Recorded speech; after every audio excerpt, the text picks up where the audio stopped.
अरे राम, रुक जा बेटा, परीक्षा देने जा रहा है और ऐसे ही चला जाएगा क्या?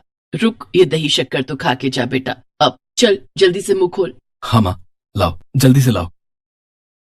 अच्छा, दोपहर में खाने में क्या बनाओगी? आज कचौरी बना लो ना। हे भगवान, इस लड़के को कितनी पसंद है आलू की कचौरियाँ। हर दूसरे दिन ही मांगने लगता है। बना दो ना माँ प्लीज। हाँ हाँ ठीक है बना दूंगी। जब तेरी शादी हो जाएगी ना तब देखूंगी तेरी बीवी तुझे कितनी कचौरियाँ खिलाती है। हाँ देख लेना, रोज बनवाऊंगा मैं उससे आलू की कचौरियाँ। और देखना माँ, वो आपसे भी अच्छी कचौरियाँ बनाकर खिलाएगी मुझे। मुझसे भी अच्छी? तू रुक, अभी बताती हूँ तुझे। सुनैना ने जैसे ही हाथ में झाड़ू उठाई, राम हंसता हुआ वहां से भाग गया। उसे भागता देख सुनैना भी जोर जोर से हंसने लगी। तभी घर के अंदर कुर्सी पर बैठे सुनैना के पति ने कहा, तुम्हारा हिसाब भी ना मुझे समझ नहीं आता सुनैना। उसका एग्जाम है, एक तरफ तो उसे दही शक्कर खिला रही हो और फिर झाड़ू से पीटने को भी दौड़ पड़ी। आप अपना अखबार चाटो, ये माँ बेटे का मामला है, हमारे बीच बोलने की जरूरत नहीं है आपको। लो जी, ये भी अच्छा है। चलो फिर हम भी देखेंगे कि हमारे बहू के हाथ की कचौड़ियाँ बाद में कैसी होंगी। हाँ तो ठीक है ना, आज दोपहर में आपको भी कचौरी नहीं मिलेगी। अब सीधे अपने बहू के हाथों से बनी कचौरियां ही खाना आप। अब तो मैं कचौरियां बनाऊंगी और बस खुद ही खाऊंगी।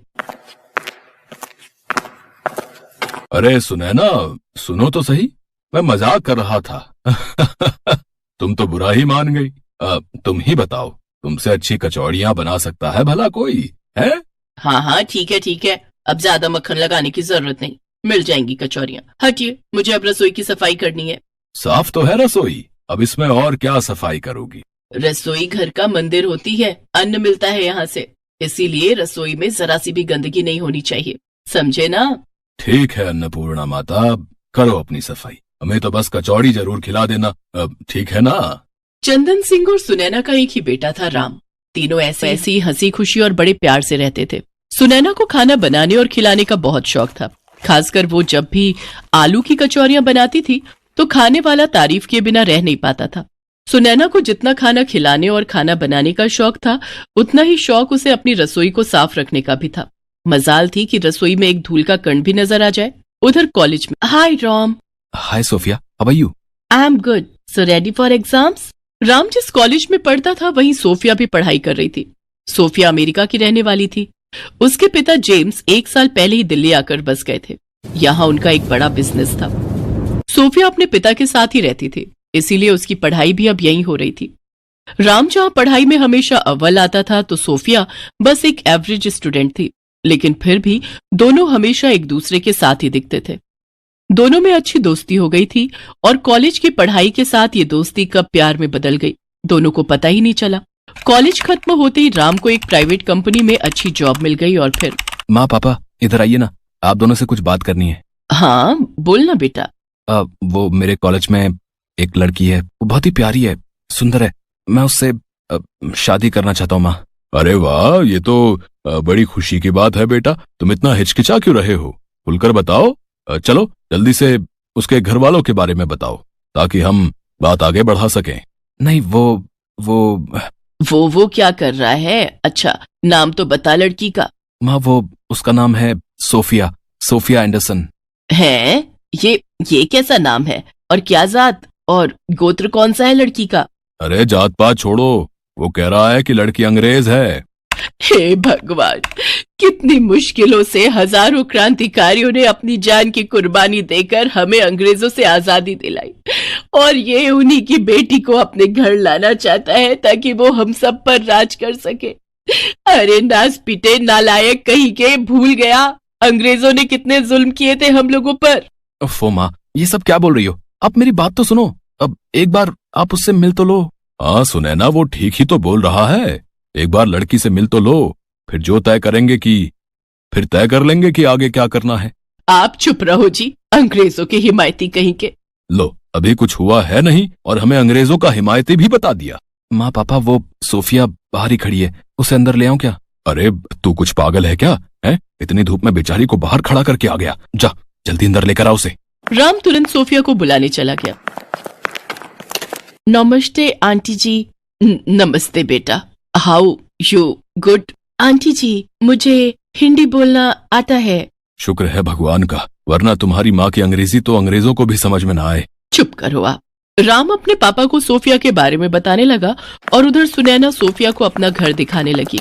और इसी दौरान जब सुनैना सोफिया को अपनी रसोई में लेकर गई तब, अरे रुको बेटा, अब अपने जूते बाहर उतार दो।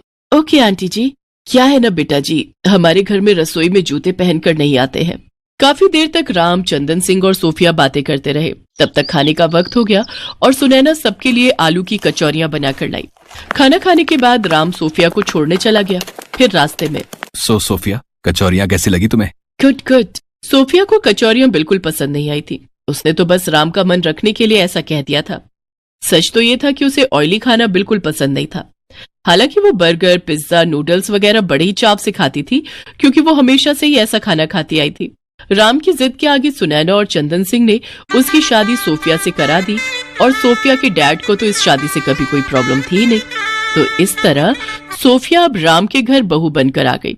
लेकिन दो अलग अलग संस्कृतियों का मिलन होना जरा मुश्किल था। सोफिया, कहाँ हो तुम? मैं यहाँ हूँ माता जी। बेटा, तुम ना मुझे मम्मी कह दिया करो। क्या है ना, माटा सुनने में आटा जैसा लगता है। और मैं भी तुम्हें आज से सोफिया नहीं सिया कहूंगी। तुम्हें पता है, माता सीता का एक नाम सिया भी था और तुम भी तो राम की पत्नी हो, तो इस हिसाब से भी ये नाम तुम्हारे लिए बिल्कुल ठीक है। ठीक है माता जी। ओ सॉरी मम्मी जी। कोई बात नहीं। अरे ये क्या, तुमने फिर से बर्गर मंगवा लिया? इसे रहने दो, चलो नीचे चलो, गर्मा गर्म दाल चावल बनाए हैं। नो मम्मी, मेरे लिए यही ठीक है, आप लोग खाइए ना। सुनैना सोफिया को सिया कहने लगी थी और वो चाहती थी कि सिया उनके घर के तौर तरीके सीखे। लेकिन कुछ दिनों के अंदर ही सोफिया और सुनैना के बीच रसोई संभालने और खाने के तौर तरीकों को लेकर तकरार शुरू हो गई। सिया चप्पल पहनकर रसोई के अंदर चली जाती थी और उसके रहते रसोई भी अस्त व्यस्त रहती थी, जो सुनैना को बिल्कुल भी पसंद नहीं आ रहा था। जब बातचीत से हल नहीं निकला तो आखिरकार राम सोफिया को लेकर अलग घर में रहने चला गया। फिर एक दिन, सुनैना, जल्दी करो भाई। आ गई बस, चलिए हो गई तैयार, चलिए जल्दी चलिए ना अब। आहा, देखो तो बेटे बहू से मिलने की कितनी जल्दी है मैडम को। हाँ, राम और सोफिया को गए कई दिन बीत चुके थे, इसीलिए सुनैना वाकई उनसे मिलने के लिए बेचैन थी। वो उनसे मिलने उनके फ्लैट गई। फिर जब वो सिया की रसोई में गई तो वहां का नजारा देखकर तो उसका सिर ही चकरा गया। अब सिया बेटा, ज्यादा वक्त नहीं लगता है, देखो मैं तुम्हें करके दिखाती हूँ। बस 10 मिनट में रसोई कैसे चमका देती हूँ तुम्हारी। डोंट वरी मम्मी जी, यहाँ जो जैसा है सब ठीक है। सुनैना दुखी होकर वहां से चली गई। फिर एक दिन वही हुआ जिसका सुनैना को डर था। सोफिया की तबीयत बिगड़ गई। वो खांसी, जुकाम और उल्टी से परेशान थी। सुनैना और चंदन सिंह जब राम के घर गए तो देखा कि राम की सेहत भी बहुत ठीक नहीं थी। ये सब देखकर सुनैना ने फैसला किया कि वो कुछ दिन वहीं रहेगी और सब कुछ ठीक होने के बाद ही लौटेगी। उसने अपने पुराने देसी नुस्खों का इस्तेमाल किया। वो हर रोज सोफिया और राम के लिए काढ़ा बनाती, उन्हें अपने हाथों से बना भारतीय और ताजा खाना बनाकर खिलाती, साथ ही घर की रसोई को भी बहुत साफ सुथरा रखती। इस वक्त वाकई राम और सोफिया की सेहत में बहुत ही जल्दी सुधार आने लगा। Mummy ji, thank you so much, आपने ही मुझे ठीक किया है। मैं मान गई, आपकी किचन और आपके नुस्खों को जो डॉक्टर्स नहीं कर पाए वो आपके काढ़े, घी और मक्खन ने कर दिखाया। मुझे अपनी गलती का एहसास हो गया है, प्लीज मुझे माफ कर दीजिए और हमारे साथ यही रहिए ना प्लीज। सोफिया की आंखों में आंसू थे। सोफिया को ऐसे देखकर सुनैना का दिल पिघल गया। उसने राम और सोफिया की बात मान ली और फिर उसी शाम खाने की मेज पर। हाँ तो तैयार हो पिज्जा या फिर बर्गर खाने के लिए? नो पापा, आज लंच में आलू की कचौरी है, टेस्ट करिए ना। आहा, वाह क्या बात है। अरे भाई मजा ही आ गया सुनैना। लो भाई, तुम्हारा तो घर में कंपटीशन खड़ा हो गया भाई, हैं? नो पापा जी, ये कचौरी बनाना तो मम्मी जी ने ही मुझे सिखाया है एंड रियली मुझे इन्हें बनाकर बहुत मजा आया। सोफिया की इस बात पर सभी सुनैना की तरफ देखने लगे, जो अपनी आंखों के आंसुओं को छुपाते हुए कचौरियों का स्वाद लेने में बिजी थे।